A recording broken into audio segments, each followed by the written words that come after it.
Damn it, Kershaw. Let's talk blades, everybody. That's what we're into. Today, got for you guys a very different kind of Kershaw. Now, the last Kershaw I bought,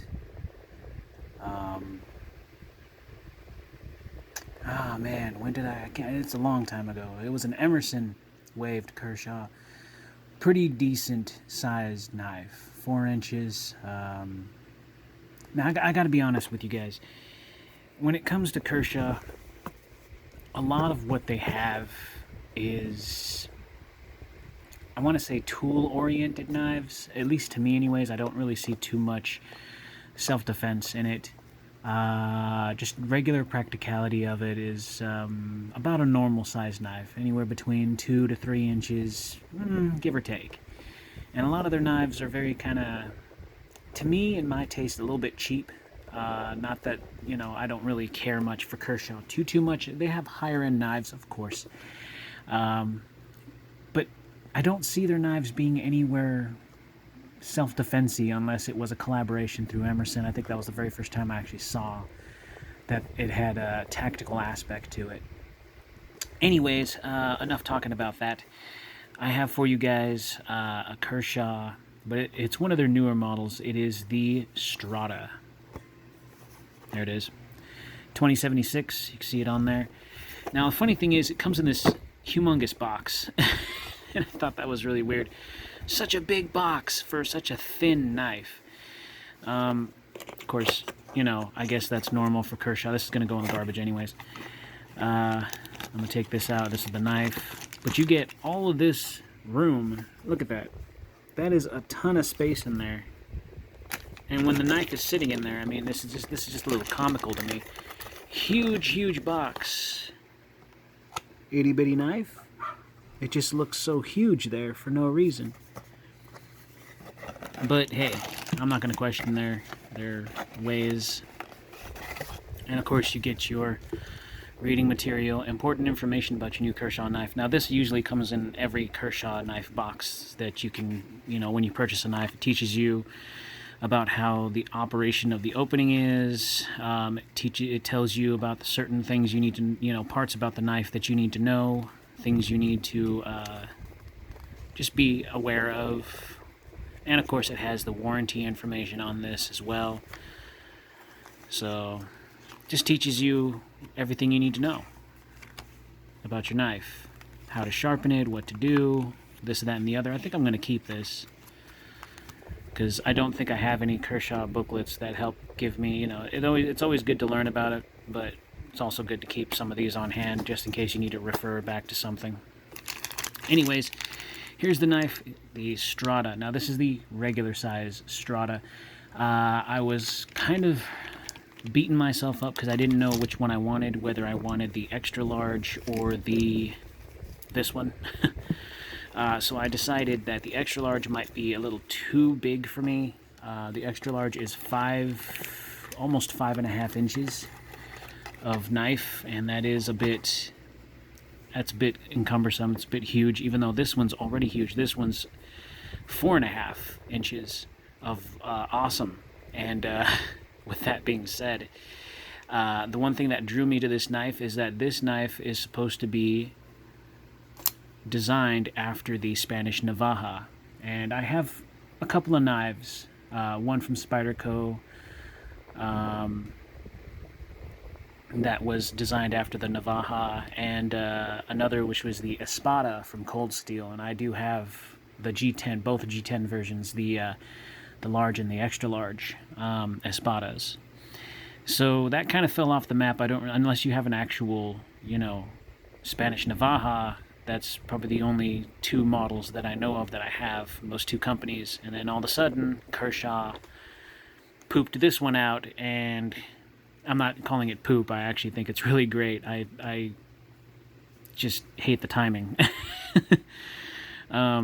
This knife is fantastic. It is extremely light, very thin, and it feels thin in the hand because of the design of the handle. And the blade is chamfered. It's nice and rounded off on the spine right here, so there's no sharp corners on this unless it's the actual edge itself that's got the sharpened portion on there. Now, one thing this is a frame lock. One thing that I like about this is that for the steel that they use on this, it's relatively light, and that is a fantastic thing. Another thing that's a little bit odd to me that I don't really truly like too much is this portion right here. I don't understand why they did this. To some people it looks attractive. To me it looks a little bit weird. I don't know why. That doesn't look like it's... I don't think it really goes with the knife, but with the weird shapes and the cutout and the pattern that it's in, it looks kind of cyberpunkish, like this is the future of navajas, if that's what you want to look at it as. Another thing that I absolutely love about this knife is that the wave is not noticeable on this knife. It's not very noticeable. You can see just a little hump right there, and that functions quite well. It's got jimping on there, and it disappears when you open the knife because of the handle style and the choil that it has. It just disappears. I really like that. You also got jimping on the spine right here. It's not very prominent jimping, but it's there. It's light and it works. I can feel it, and it's fantastic. So you got a lot of belly on this knife that is 4.5 inches. I'll get into the specs of everything as soon as I'm done ranting about the good and the bad about this knife that I absolutely like. So yeah, there's that. You got these kind of octagonal pillar standoffs right there. You got 2 of them. So you got this open back construction, so it's easy to clean without having to take apart the knife. It does run on ball bearings for the pivot, which is nice and smooth. I do have to tell you, the detent on this knife is aggressive. I catch myself doing this a lot. So, but as long as you are positive about you're going to push it down rather than out, it'll come out very decently. Another thing that I find really interesting about this knife is the fact that this portion right here, this coppered portion of aluminum, acts as an over-travel stop for the lock. And I find that very interesting. So, you know, you can see that port right there. It's still kind of sticking all the way in. And this prevents this from going too far out. So that's really nice. So we'll get into the specs of this knife. Of course, you got that deep carry pocket clip, and one thing that I've noticed is this portion of handle scale actually levels out with this portion of the pocket clip, so it looks even. I really do appreciate that. That is actually really awesome. I really do like that. It's just the little things, you know? The little things. Alright, we'll get into the specs of everything, so why not? Get into the weight and everything, the length, all that good and happy jazz. If you're thinking about buying this knife, it is not going to break the bank. Comes in at, wow, barely, not even hitting 4 ounces, 3.73 ounces. That is fantastic for the size of knife that you're getting, and it's nice and thin. It's going to sit deep in your pocket. It's not even going to weigh a lot, and that is a fantastic thing. Now, a lot of people will say that that is a no-go, only because the integrity of the knife might be questionable because of how thin everything is. But I believe you should be fine. Their lockup is pretty tight on this thing. There's no blade play up, down, left, or right that I can find or notice that I have been when I've played around with it. The handles, like I said, is a bit thin, but that's just me. So we'll go ahead and get into the length of things. Try to keep it all in frame here, if I can. Would be good. So I'm going to measure it out. Oh, wow. Yeah, 4.5 inch blade with an overall, I'd say about 9 7/8, almost 10 inches of knife. Almost. Now, of course, when it's closed up and you have just the handle in your pocket, you're looking at 5 3/8, not even 5.5. And just so you guys know how thin this thing is, I'm going to go ahead and get the calipers out and go along this. So you are looking at a, why is it got to be dirty? 8.8 on the handle and on the blade is 0.7. So overall, this knife is a looker to me. Now it's got that handle that kind of vaguely resembles a Navaja, an original Navaja, where it kind of just goes down into a little bit of a curve right there. And I like that. I really do like that. Of course, you know, you have a lot of handle. If you're holding this normally, if you're holding it in a saber grip in a normal fashion, you're going to see how thin it is in the hand, but it does work even in hammer grip. And reverse grip, obviously, is going to feel kind of like you're holding an elven knife of some sort. But, I mean, it works. It works, and it works well. It works very well. So, the only gripe that I have about this knife, other than the detent being a little aggressive, after a while that'll work itself down. I've noticed that I don't understand why they sanded this part down right here. I don't understand why they did this. I don't know if it's so that way the thumb could have somewhere to rest when you're about to actuate the wave, or not the wave, excuse me, the oh my gosh, I get my terminology all mixed up right here. The man, what the heck? Flipper, excuse me, the flipper tab right here. So it just, I mean, I guess that kind of makes sense if you look at it through that perspective.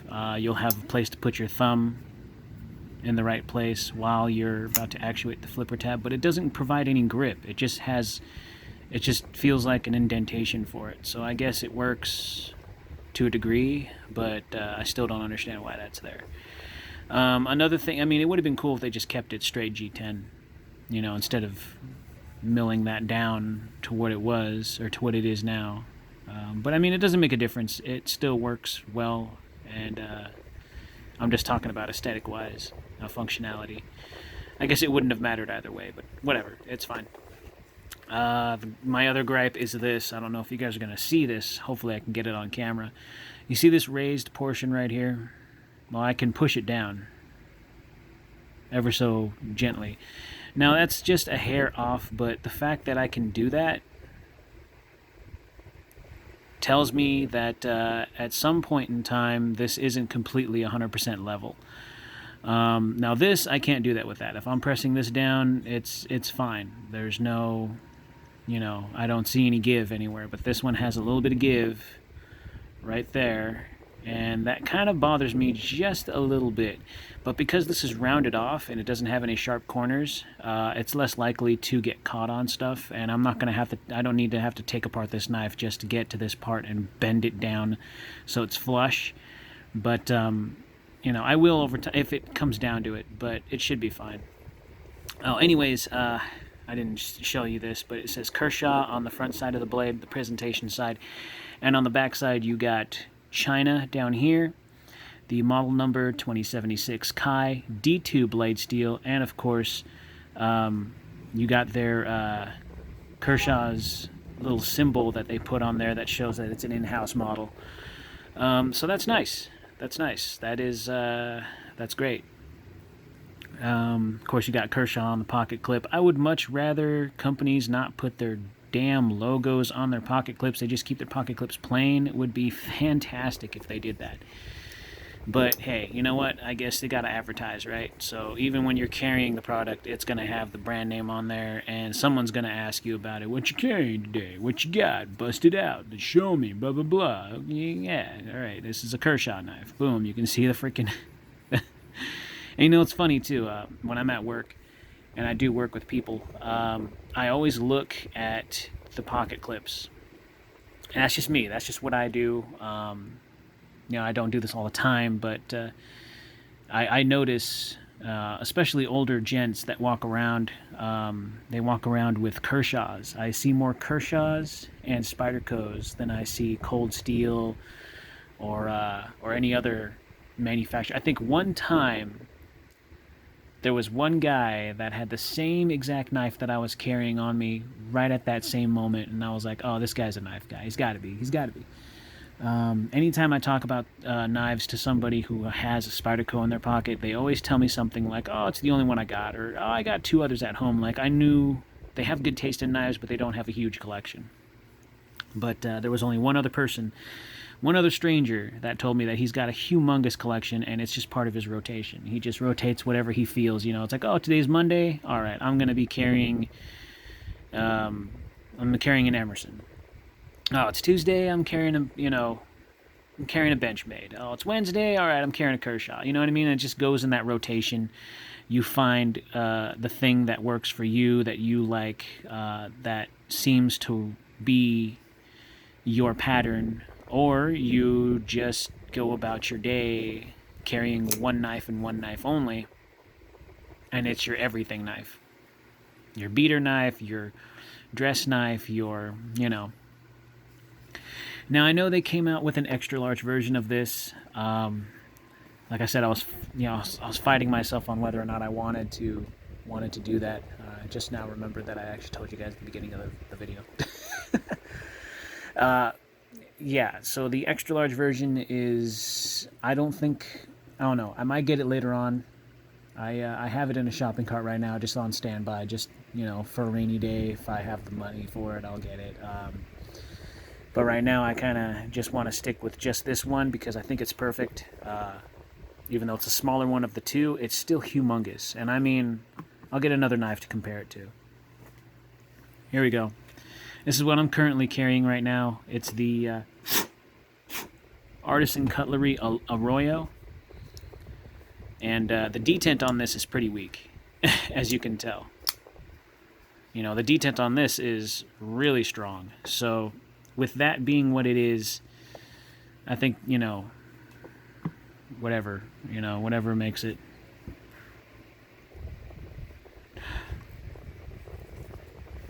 Whatever makes it work, I guess. So here it is, blade comparison. This one is a 3-inch blade. This one is a 4.5. So yeah, it dwarfs this knife. So if you're into big knives and you like big knives to be carried as part of your EDC, then that Kershaw might just do it. And at a price tag at what, 61 and change, I believe. 61 and change. I know this one's 63 or 64, so this one's just a couple of dollars, $2 or $3 more for the Arroyo in the micarta. This one, being what it is much cheaper by a few dollars. So pick you up one. It's not going to break the bank. I really do like that this isn't breaking $100. I saw the MSRP, I believe it was like $95 or something like that, and the extra large was $120 at MSRP, obviously. But this is something that is new and different. I don't see a thumb stud anywhere, so I've been seeing a lot more wave opening, or not, why do I keep calling them that? Oh man, not wave opening, flipper opening knives. I always see, flip opening knives. But the cool thing about this knife that I have to say is that the flipper tab is not that much noticeable. It's just this little thing right here. And I believe that knives should start doing that. Obviously, unless it's something that's more like this, because it has a double function. It functions as the flipper, but it also functions as a guard. You know what I mean? And I think that's a really good thing, because it has that function, and it has a use, in both open and closed. And I guess this one kind of has it too, but the flipper's not sticking out. It's not like this high up. Because sometimes that kind of makes the aesthetic of the knife look way different. And you're like, oh man, it looks really nice, but there's this humongous horn sticking out of the, the back handle of it. I don't know. That's just me. Anyways, if you're into Kershaw and you like their price tags and all that good and happy jargon, pick you up one. It's a decent sized knife for a decent price. And, why not? Go ahead and slash that like button, stab that subscribe, slice that bell icon so you guys are notified anytime I post new stuff. And in these craziest of times, please, everybody, be kind, be safe, carry responsibly, and I'll see you all good people in the next video.